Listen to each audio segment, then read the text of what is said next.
attention to the destruction of the 3 World Trade Center towers in New York City on September 11th, 2001, and a whole lot more. This is 9/11 Freefall. Hi everyone, this is Andy Steele. I'm back again for another show. I'm always happy for the privilege of being able to do this show and to be able to talk to so many interesting and amazing people. And this week will be no exception. Adam Taylor is back, and he's going to talk about his latest paper that explores past building collapses and how they do not match up to the destruction of the Twin Towers and Building 7. And that's, of course, because those buildings I just mentioned were destroyed by controlled demolition. That fact rings true regardless of whether or not it makes you feel good or whether you want to believe the country music songs about why we need to attack the world to avenge the lie. America is fearfully running from the truth, so that is why this show exists. We talk about 9/11 truth, particularly the science of 9/11 truth, and I bring you people like the guest today who are not afraid of it. We're helping hold the flag in place so that criminal elements of our government and its lie machine media can't entirely run off with it and claim it for their own. And we are winning. We are winning because of the simple fact that we are gaining ground all the time. We're not moving on to the latest distraction. We are not engaging in the polite, meaningless chit-chat of Republican versus Democrat or rationalizing away the continuing erosion of our Constitution. No, we're getting our hands dirty and we're cutting through the nervous smiles of onlookers who don't want to go there. We're upsetting the plans of gatekeepers in the media who only care about being famous or pushing some partisan plan to impose their will on everybody else. All right, this isn't politics. This is 9/11 reality. The reality of a crime that killed thousands of people and which is the anchor holding back the free destiny of our country. All right, if you're out there in the choir and you're already aware of the controlled demolition evidence and you're speaking out about it, don't let people say that you're into talking about politics. All right. No, you're not one of those phonies on TV with their trendy black rimmed glasses gloating about how easy it is to manipulate people. All right. You're not some jerk in a barbershop quartet hat caucusing or some pencil neck intern at a senator's office signing bills with an electric pen. All right. You're an American citizen who knows we have a major problem here and who has risen to the challenge of his time even while those around him sink like boulders into a sea of decadence. We are the ghostly beating heart under the floorboards that drives the murderer mad. We are the conscience of a nation that whispers truth while it dreams. And what makes the bad guys angry is that they know their jig is up. And of course, the group responsible for much of this awakening is architects and engineers for 9/11 Truth. And I talk about this organization every week on this show. I am a volunteer for it, and although the show speaks for itself, I am more than happy to spread the word about it everywhere I go. All right, if you haven't seen Blueprint for Truth or 9/11 Explosive Evidence Experts Speak Out yet, then pause this broadcast right now and do a YouTube search for either one of them and watch them. All right, watch the evidence laid out for you. Speak about the evidence to everyone you know. All right, buy copies of the movies at ae911truth.org and hand them out to people at your next 4th of July event or outside your local mall. Do whatever you can to wake up the people of America before it's too late. And another way of doing that is to volunteer. And I can't say that enough, folks. It's about getting organized and being part of a team that you can lend your talents to. Together, stronger groups of people are unbreakable. And you don't have to feel alone just because you may live somewhere where the flickery blue box is more of a toehold and the big lie is more ingrained in people's minds. All right, thanks to modern technology, smart, unafraid people can connect with each other like never before, and they can form the bonds they need to throw a net over the real perpetrators of the 9/11 crime. All right, if you volunteer at ae911truth.org, you do that by going to the volunteer tab on the right-hand side of the screen. You just fill out some boxes, and that's it. Somebody will get back in touch with you, and you'll be on your way.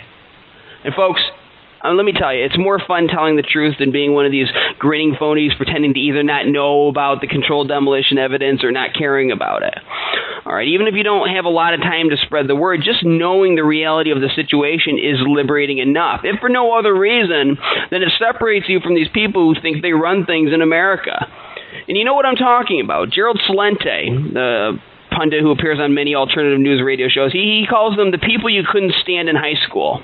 All right, the suck-ups, the brown-nosers. And I played those clips of people in Congress and certain pundits being asked about the 9/11 controlled demolition evidence last week.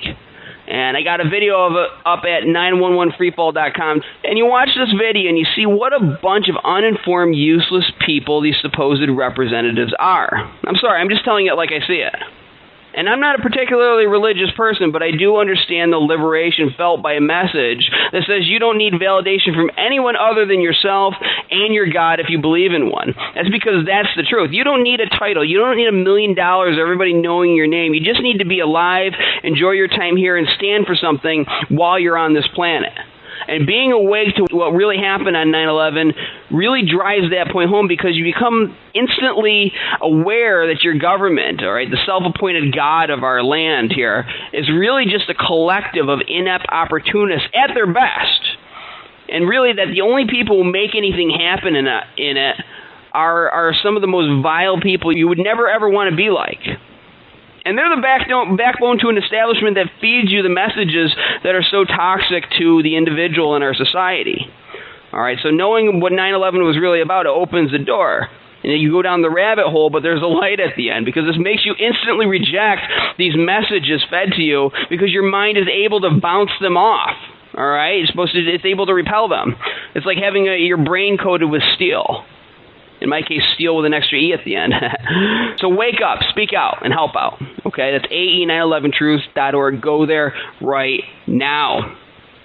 Okay, before we get to our guests, we're going to do what we do most weeks. We're going to take about 10 seconds of silence to remember the victims of 9/11 and their families, and all the people who have died in the wars that followed 9/11. So we're going to do that right now.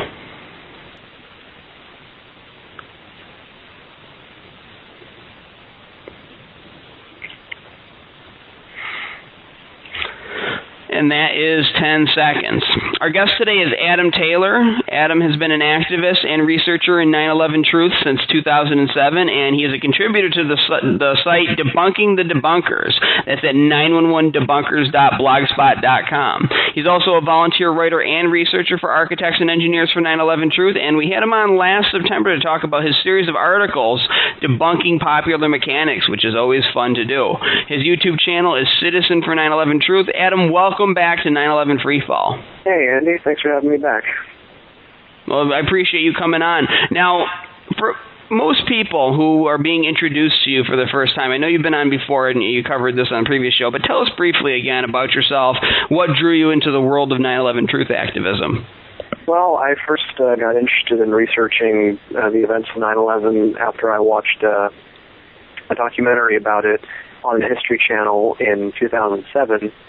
Talked about a lot of alternative theories regarding 9/11, and it just sparked my interest, and I decided I needed to look into this more because it seemed really important and was affecting pretty much the whole world. So next few months I just was looking through as many 9/11 websites as I could, watched some good documentaries, and decided this is what I need to do, what I need to research, and help get to the bottom of what happened that day. And you've been very prolific, and your name I see pop up many places, so good job to you and for spreading the truth and getting it out there and taking on topics like these. And this is an important topic, and I know I've got my own opinions and reasons for why your newest paper is so important, but I'm going to let you tell the audience why you think it's important and why you tackled it. And this is taking on other collapses of other buildings, or partial collapses, or not even buildings, but these things that get thrown up when you cite that there's never been a complete collapse of a building like Building 7 from fire before, or a complete collapse of a steel frame high-rise, I should say, from fire before. So these examples get thrown up, but they're not exactly the same thing. So that's what your latest paper is about. Can you talk about it a little further and just start? We're going to go through each of these examples you give in the paper, but just an overview. Can you talk about that and why you felt the need to write this paper? Right. The title of the paper is Other Collapses in Perspective, an examination of steel structures collapsing due to fire and their relation to the World Trade Center. It's published at the website scientificmethod911.org, which is a relatively new site that was started. And this paper is one that I actually originally wrote back in 2011 because it came at a time when I just kept hearing this one kind of irritating argument from debunkers and other official story supporters Because one argument that we in the truth movement often use is that if the official story were true, the Twin Towers in Building 7 would be the first steel-framed high-rise skyscrapers in history to collapse from fire. And that is true. You can look all over and look at other skyscrapers that have had large fires. None of them before or after 9/11 have ever collapsed. Now, to counter this, debunkers try to say, well, there are maybe other skyscrapers haven't collapsed, but there are other smaller steel structures that have collapsed from fire. And to them, this validates the idea that fire could have caused the Twin Towers and Building 7 to collapse. Yeah, and I heard this argument so much, and people kept throwing it to me, and from the start I could see it was very fallacious, because these structures they reference, of course, are not skyscrapers. Some of them aren't even buildings. They're just steel structures. And it was just irritating hearing this over and over and over again. So I decided, you know what, I should write something explaining in detail why these other structures are not justifiable comparisons to the towers in Building 7, just so that if someone tries using this argument against me at some point, I can just link them to my paper, and they can go read that. Or if anybody else has this argument thrown at them, they can just reference my paper and kind of be done with it. Today, or in 2013, when the website scientificmethod911.org was started, they said they were accepting papers for publication, and I saw they didn't have any papers on the World Trade Center issue yet. So I thought, well, I have this paper, I've had it online just for people to see on the Debunkers blog for a while. So I figured, okay, I'll just submit that to there so this gets out to more people and they can read it. And I submitted it. The moderators there, they really liked it. Had a few suggestions for me to update it, which I did, and now it's published there in its current form. And I've added a lot of stuff to it from when I first put it online, and I think I make a slam dunk case. But that's for the readers to decide, and I highly encourage people to go read it and decide for themselves. And this is an important resource that you've contributed, because I've had people throw some of these structures at me before, and if you've never heard of them before, then you kind of you step back and you take a look, and then you see a building that maybe had like a partial, a few floors collapse, and it's still left to most of like of a burnt out skeleton, and the circumstances of the fire were completely different. And then you look at World Trade Center Building 7, and you come back to whoever cited it, and the only thing you can say to them is, are you kidding me? And it would almost be funny that these people cite these things, if not for the seriousness of the situation and the tragedy of it. It's absolutely ridiculous, some of these things. I mean, one of them is even a road, but we're going to get to all of them today. So I don't want to give away too much here in the beginning. But that is an important resource, and it's something that people should read, because it's not a long paper. It's not like a 200-page volume or anything like that. It's like roughly, I'd say about 20 pages, if memory serves me right. And you read about these buildings, you see the pictures of them, and you put them in your mind, and you'll remember these structures for later debates. You can cite them in your mind and be able to rattle off all the facts about it. Without even having to go back to the paper, if you study it well enough and you study up. So I'm going to have a link up at 911freefall.com for everybody to instantly access it and save it to your hard drives, have it up on your own 9/11 Truth blogs as well. Okay, so what we're going to do, we're going to go through each of these examples that you list, and we're going to go over some of these facts. We're going to have you, Adam, give the circumstances of these structures that are cited in the paper, tell people about them, and I'm going to ask the viewer at home to go to the archive and get the paper up, because it's one thing to listen to us, but seeing is believing too. So go to 911freefall.com. It is up there right now. Okay, the first building that we're looking at here is the Windsor Tower. Now, Adam, go ahead and tell us about the Windsor Tower. Yeah, this was a 30-story skyscraper in Madrid, Spain. And in 2005, it suffered a very massive fire, one that lasted over 20 hours. And this one is often cited by debunkers because the upper part of it did collapse. Some of its steel supports did collapse from the fire. But there's important distinctions to make about it. Now, this building and another one that I talked about have been addressed before by other people, such as at the website 911research.com. But I do briefly mention it here because this is an example of a structure that is collapsing, but it's doing so it's in a very progressive way. It's falling apart over time. The collapse events happen over the several hours that it was burning, where you have parts of the building falling off at different points. It's being gradually weakened. And I actually like this building a lot because I think it's a perfect example of how a skyscraper should collapse if fire is actually causing it.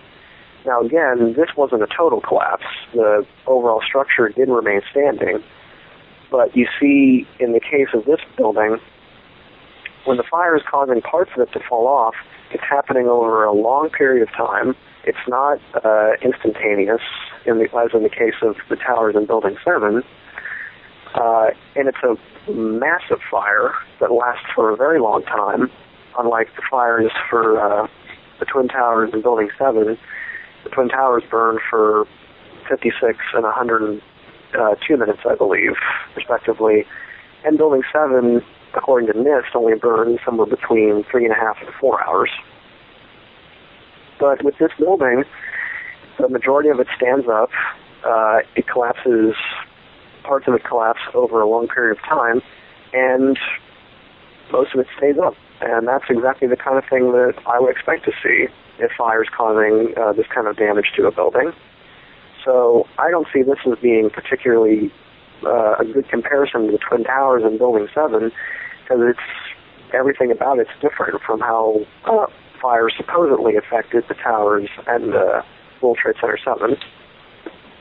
Right, and I just want to add, too, that when this thing lit up, this thing was like a torch in the night. I mean, there was fire shooting out of just every part of it, which is unlike World Trade Center 7, where, there was fire inside it, but if you actually looked at it from the street, you wouldn't see flames just shooting out of it like a torch. I use that description as perfectly accurate, and you have a picture here of the aftermath. You still have a lot of the buildings still standing up, and even on one side, there's a part of it that where, there's half the building still standing as you get to the top, almost like a giant monster or something took a bite out of it. All right, and you're absolutely right. That is exactly what a steel frame high-rise should look like when it collapses because of fire. It's not something where the whole thing just all the supports give way at once and it falls down controlled demolition style. It should be a natural phenomenon. It should be a chaotic one. It should have no rhyme or reason to it, and that is exactly what you see in the outcome of the Windsor Tower building. In the picture you have right here in the paper. Mm-hmm. Exactly. Now, the other one that you cite along with the Windsor Tower building is the McCormick Place, and before I give my own description of it, I'm going to have you describe to our audience the McCormick Place. Right. The McCormick Place building was sort of this kind of warehouse structure, and it wasn't like a multi-story structure. It's open-spaced, and the collapse of it was caused by, the partial collapse, I should say. A fire broke out in the building, and this, it's not even almost accurate to call this a building collapse. This was a roof collapse. The fire caused the roof of the structure to cave in.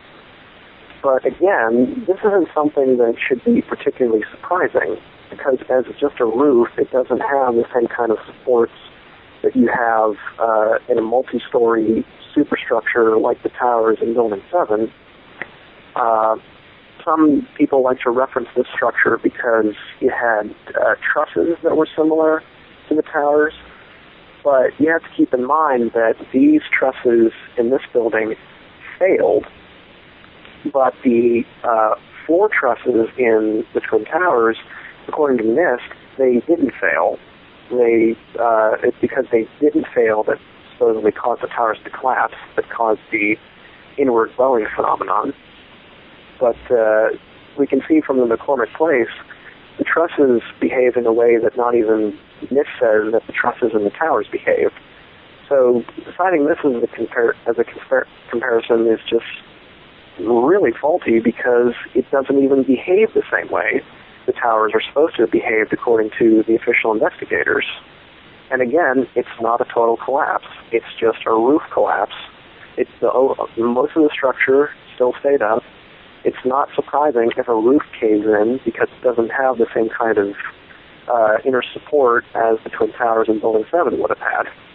Right, and I'm looking at the picture here, and to give a description to the audience, it almost looks from this aerial view like a rectangular birthday cake where something goes wrong in the oven and the middle sinks in. And now you're being very nice by how you describe people who are citing this as comparable to the World Trade Center Twin Towers or Building 7. I think it's absolutely idiotic to do that. I mean, what you're looking at is a roof collapse. It's not even, it looks like a rectangular birthday cake that had the middle sink in to it. It's absolutely nothing like the Twin Towers or Building 7. Anyone with two eyes and common sense can see that. The next one that you cite here is the Sight and Sound Theater that from January of 1997. Can you describe that, Adam? Yeah. This was a theater in Pennsylvania that suffered a collapse from a fire that lasted about 3.5 hours. Now, this building was a rectangular-shaped structure, and it was approximately 100 feet wide and 74 feet tall. The fire in this building, like the McCormick Place, again, this caused a roof collapse because this was an open-spaced type structure that wasn't multi-story. And the fires in here only caused the roof to cave in. So again, this is something that you could, I'd say at most, call a roof collapse. It's not a building collapse because the overall structure appears to be standing, and I show pictures of that in my paper. And other issues, too, that I cite that were cited by other investigators, including that this building had no sprinkler system, construction caused damage to the fire-resistant coating on it, and it was under construction at the time, so its fire doors weren't installed yet, which allowed the fires to pass through it a lot easier. But again, it's not a skyscraper that suffered a supposed progressive collapse that the towers are supposed to have exhibited. So I don't see this as being very comparable either because it's just, again, at most a roof collapse. I wouldn't even call it a building collapse technically because most of the building still looks like it's there. Right, and I'm looking at the pictures right now. These are black and white photos, and folks, when he says it's not a high-rise, I mean, he's not kidding. This looks like, it almost looks like a church or some kind of like old meeting hall from colonial days in New England or something like that. In fact, I'm not sure where this was located, this building. I believe it was in Pennsylvania, so it's in the Northeast. But that's what it looks like. It looks absolutely nothing like the Twin Towers or World Trade Center 7. And again, this is one of those that anybody that's citing this building, which is, again, what you said, is just a roof collapse and the building was under construction. Anyway, anyone who would want to compare this to what you saw in New York on September 11th is really fetching. And I mean, they're fetching to the point of, again, I don't want to use the word too much, but idiocy. This is nothing like it, and you can see that in the pictures here. And that's what people need to look like. So, I mean, it's not even a high-rise. Okay, we have next from May of 1993, the Cater Toy Factory. Go ahead and describe that. Yeah. The Cater Toy Factory is actually a favorite of debunkers they like to cite because even though this also is not a skyscraper, it is a multi-story structure. And it collapsed from a pretty severe fire. And they like to cite this one because it's just fire alone. There's no damage or anything. But the official reports on this collapse show that this was a very badly built factory. It used weak steel, which none of which was insulated. It didn't have any sprinklers in it, and also it was apparently damaged by a series of smaller fires in the past. In fact, at the time of the fire that caused it to collapse, parts of the building were still being repaired from a fire that occurred only, I think, a month earlier, or a few months earlier. So this structure I find extremely bad comparison, because this is by all accounts, a badly built building that had issues of fire before. I'm not particularly surprised it collapsed, and people trying to compare this to the Twin Towers, which were very well built. Again, these were buildings built to withstand the impact of an airplane, which they should have on 9/11. And here you have a building that is made from weak steel, has no sprinklers, no fire insulation. It's just a very bad comparison, and I think people trying to compare it to the towers in Building 7 are really reaching. Well, they're reaching, and I got a question now. I don't know if you know this. Is this building just because it wasn't even the full factory? It was just this E-shaped area that connected a couple of buildings in the factory that collapsed. Did it fall down in segments, or did it come down all at the same time? That I'm not too sure of, because we don't have any video of this collapse. But I imagine it probably did come down in sections, that probably one part of it fell, another part may have fallen with it quickly. But, and that actually is something some debunkers like to do. It's one structure, but they sort of like to reference it as three, because they say it's just three structures connected. But even so, like I said, the conditions of this particular incident are just totally not the same as what we saw on September 11th. So it's overall just a bad comparison. Right, and you can't compare the World Trade Center towers, which were, a lot of care and effort went into creating them from a very wealthy country that we were, in creating these iconic buildings. I haven't been to Thailand. I've been to China, though. I've seen some of the factories that were there, and they are nothing like our buildings here in the United States. So again, just like you say, anybody that's citing this thing is reaching. And when they say it's multi-stories, it has nothing. It's nowhere close to the kind of multi-stories that you saw with the World Trade Center towers in Building 7. Again, this was just some factory in Thailand. It wasn't a giant high-rise like you see in New York. Now, we also have the Mumbai High North platform. What is that? Well, this is another structure that is not a skyscraper, and it's not even a building. This was an oil platform that collapsed in July of 2005 because a support vessel crashed into it and caused a huge fire, and the platform collapsed after about 2 hours of burning. Now, the reason that this one I find isn't comparable, let's even ignore the fact that it's not even a building. Let's just focus on the fact that it is a steel structure. But this structure, according to the official reports on it, the platform produced about 80,000 barrels of oil per day, which is over 3 million gallons. So you had over 3 million, let's just say, to be generous, you had 3 million gallons of oil burning to fuel the fire, and it's out in the open too, so you've got an unlimited supply of air fueling it also, which is totally not comparable to the Twin Towers, which at most had less than 10,000 gallons of jet fuel in it and regular office furniture. And in the case of Building 7, only office furniture. And these were normal fires in Building 7, supposedly, that caused it to collapse. So with this platform, you've got an unlimited supply of fuel and oil, just causing the fire to become severe. It's not surprising this structure came down. anything that might collapse if you've got that much fuel behind it. with the towers in Building 7, you had nowhere near the same kind of fuel that this would have had to cause collapse. So this seems like a completely unjustified comparison when you look at the details. Right, and you talk about the jet fuel later on in the paper when you go into the World Trade Center destructions, and kind of describe what the damage was, just so people understand. And we'll get into that a little bit more later on in the show if we have time.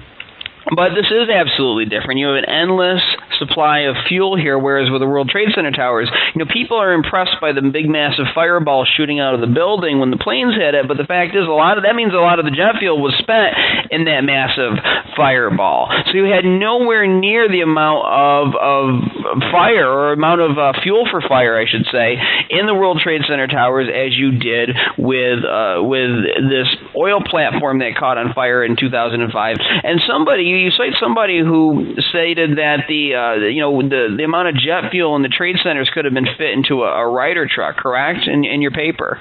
That's right. Yeah, the amount of fuel that would have remained in the towers would have fit into the back of a mid-sized U-Haul truck. That's how much fuel we're talking about. Imagine, a little U-Haul truck compared to the 110 stories of one of the towers. It's just puny in comparison. Now, this one's funny. I remember this next one coming out back in 2007, and this was around that period where I was still in a research phase, but this really set me back when they cited this as comparable to the World Trade Center destructions, just by how ridiculous the argument is. This is Interstate 580 in Oakland, California, when it collapsed by a fire started by a gas tanker. Can you talk about that? Yeah. This is one that I think debunkers really like to reference, because this is a case where a steel structure collapsed in about 20 minutes after the fire was burning. But it shouldn't even have to be explained fully why this is a bad comparison, because this is not a skyscraper, it's definitely not a building, it's a road. And there's so many reasons why this is just a horrible comparison to the towers in Building 7. For starters, this is an open-air fire where it can reach higher temperatures, similar to the previously mentioned platform. This is out in the open where the air can fuel it freely, whereas with the fires in the towers in Building 7, they wouldn't have had access to as much oxygen. And also with this road, the fires are focused on one section of the structure. The fires are focused on this one part of the road that eventually did collapse, whereas the fires in the towers in Building 7 were constantly moving around and going to different parts of it, which would let weakened sections of the buildings regain their strength once the fires burn themselves out or start to move to different parts. Also, this structure, for as hot as it was, did not leave any molten metal. In fact, none of the structures, as far as I know, left molten metal after they collapsed, unlike, again, the towers in Building 7. Also, an interesting thing about this collapse is it actually not only isn't good for the idea that fire could cause the structures to collapse, but also it greatly contradicts the idea of the so-called global pancake collapse that people think happened in the case of the towers, because when the road collapsed onto the road below it, it didn't cause the lower road to collapse. So this contradicts the idea that you could have a pancake collapse in the case of the towers, because they would have been very strongly secure and suggested that the collapse could have been arrested, as was the case for this road. And also, in the case of this road, even though the road itself collapsed, the columns that held it up were still standing, unlike the towers in Building 7, where all of their support columns collapsed with the structures. Right, and that's an important point. I didn't mean to interrupt, but that's an important point. And we know that pancake collapse was thrown out. And I'm saying this to the audience. We know that it was thrown out, but people still cite it because they don't really have any idea what the official story is of the trade towers. So, I mean, this debunks people's preconceptions about what they think the official story is, even though it's not anymore because it keeps changing. Please go on. Right.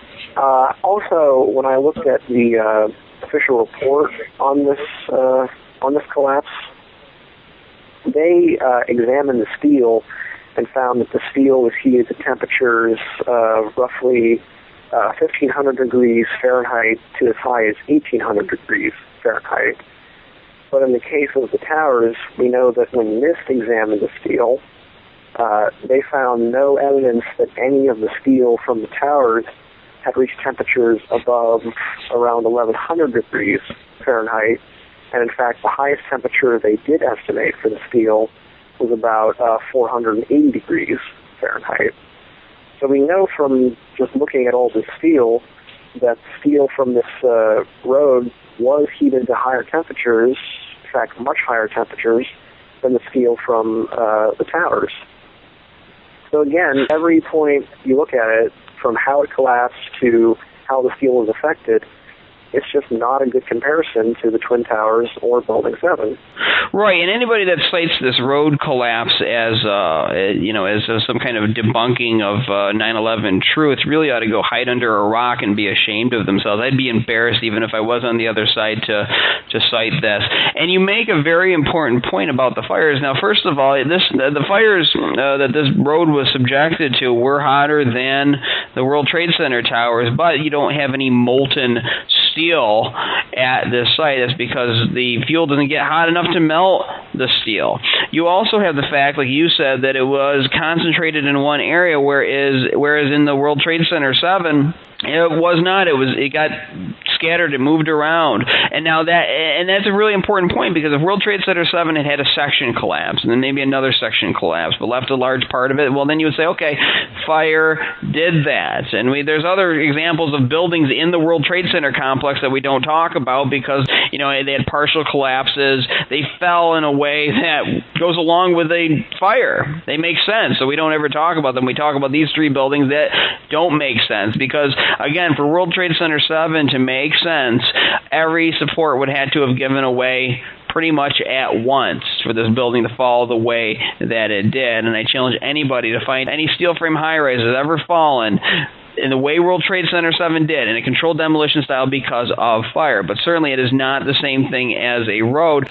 Again, anybody that cites this road as some kind of refutation of 9/11 truth really ought to be embarrassed. Now, I talked about, other buildings in the World Trade Center complex that caught fire and maybe had partial collapses and still left pieces of themselves up. One example of that is World Trade Center 5. Can you talk about World Trade Center 5? Yeah. Building 5 had some pretty severe fires in it as well on 9/11, and it suffered a partial collapse after it was damaged from falling debris from the collapse of the towers. This debris caused structural damage and started fires in the building. And according to official reports, this had a local collapse of 4 floors inside the building, which they say was caused by the fires.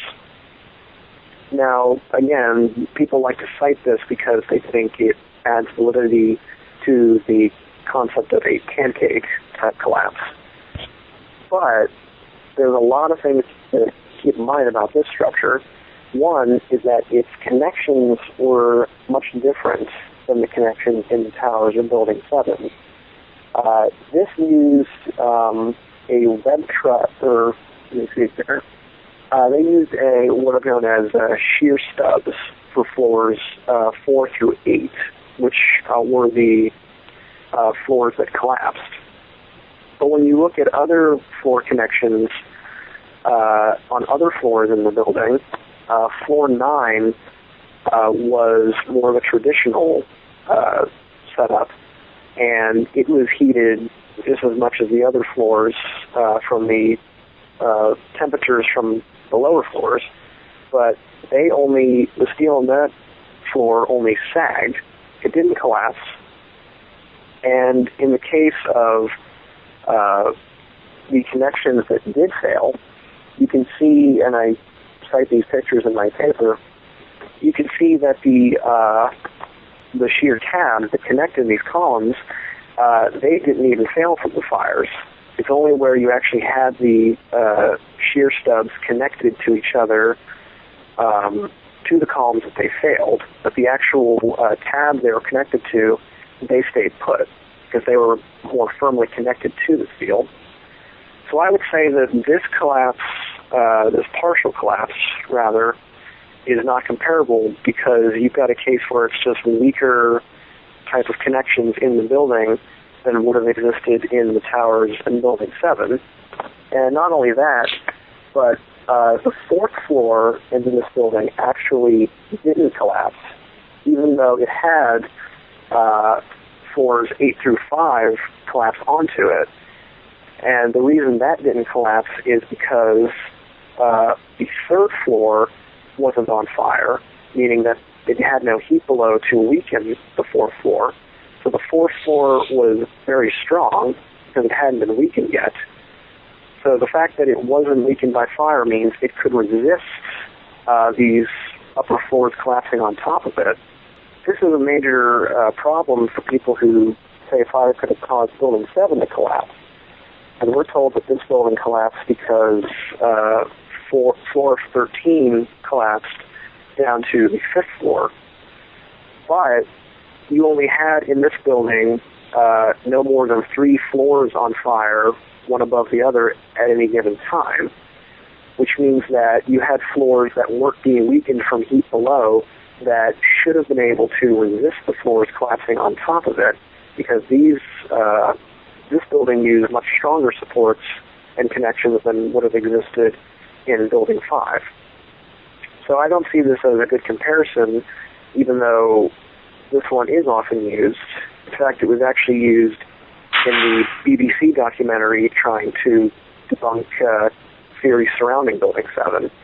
But as I demonstrate in my paper, it's a bad comparison because they're just structures that aren't constructed the same way.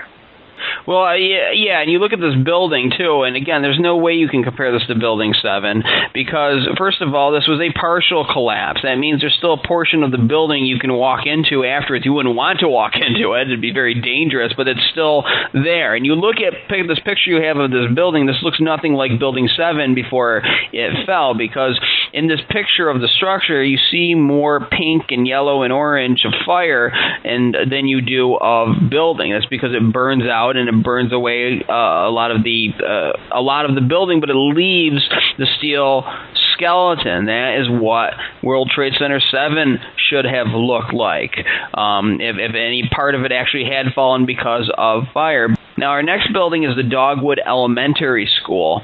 Can you talk about this? Yeah, this is a building that collapsed in November of 2000 after a fire broke out in it. And one reason this is often cited, not only is it a steel-structured building, but also it collapsed in about half an hour. So debunkers and other critics like to cite this because it shows steel failing in a relatively short amount of time. But I point out several issues about this building that explains why it collapsed from the fire. For starters, it wasn't subject to current fire code regulations because of when it was built, whereas the towers in Building 7, I believe, did meet all the regulations that they would have had to meet when they were built. And other issues regarding it is that this building did not have working sprinklers in it to fight the fires, and also what contributed to the massive size of these fires is that it had no firewalls to stop the spread of the fires. So again, you've got a structure here that's nowhere near as well built as the towers or Building 7, and it's being subjected to very intense fires that the building has no way to fight off the fires itself. So the fact that it collapsed, again, not very surprising to me, This is not a multi-story structure. It's an elementary school.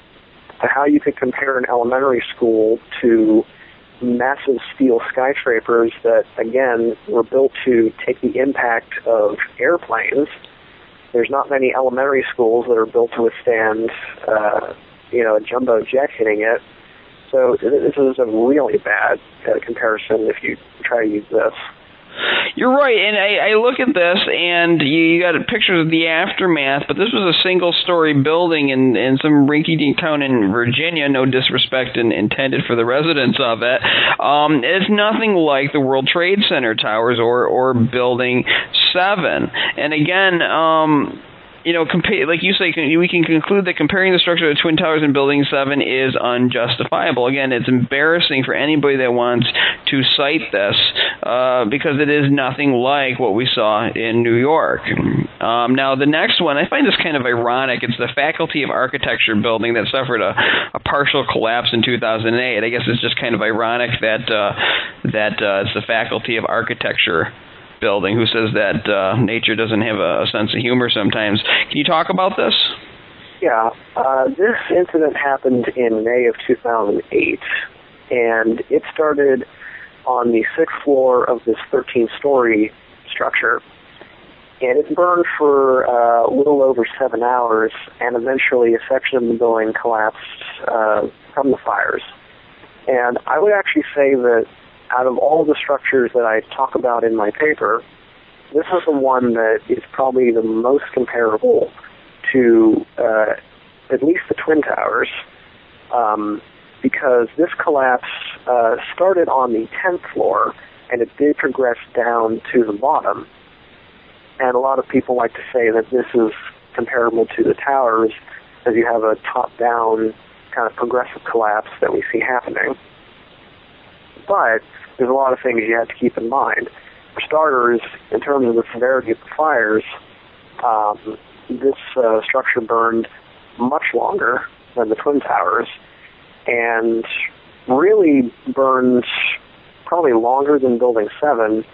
The fires in Building 7 started and burned for about 7 hours, but the NIST report says that the critical fires that caused collapse only lasted between 3.5 and 4 hours.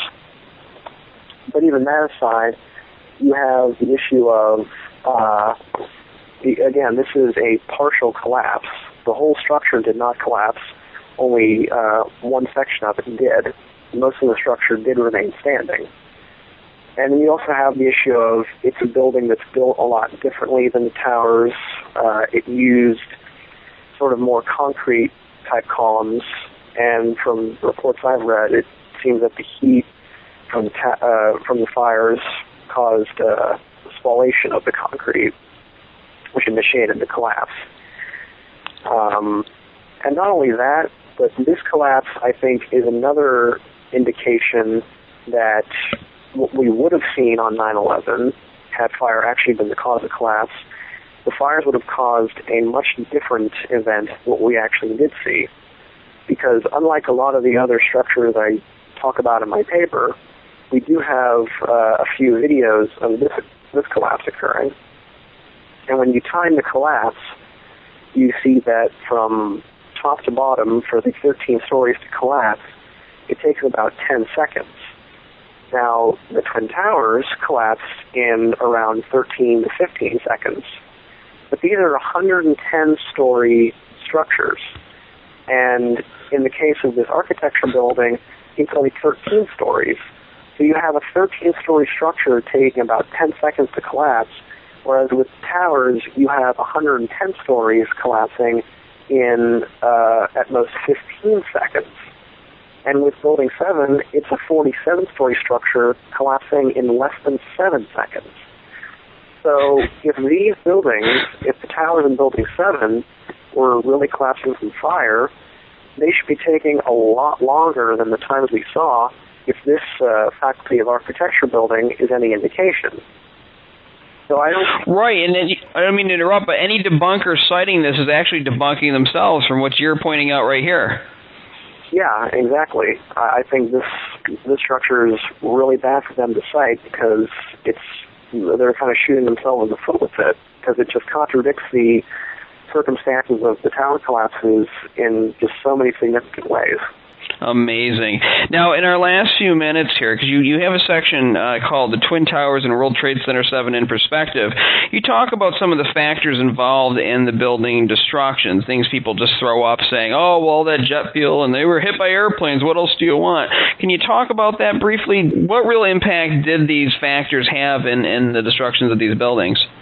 Yeah, the first thing I talk about is the jet fuel, because people like to say that's a major difference from the towers and other skyscraper fires, that those other buildings didn't have jet fuel in them. But when you actually measure the amount of jet fuel that would have stayed in the towers, it, again, would have fit into the back of a U-Haul truck or an above-ground swimming pool. So, again, I want to make it clear, the jet fuel is not what primarily fueled the fire, but it definitely started the fire and helped ignite them. But it's a very much smaller amount than I think most people are aware. In fact, it's roughly only about 3,000 gallons in either building.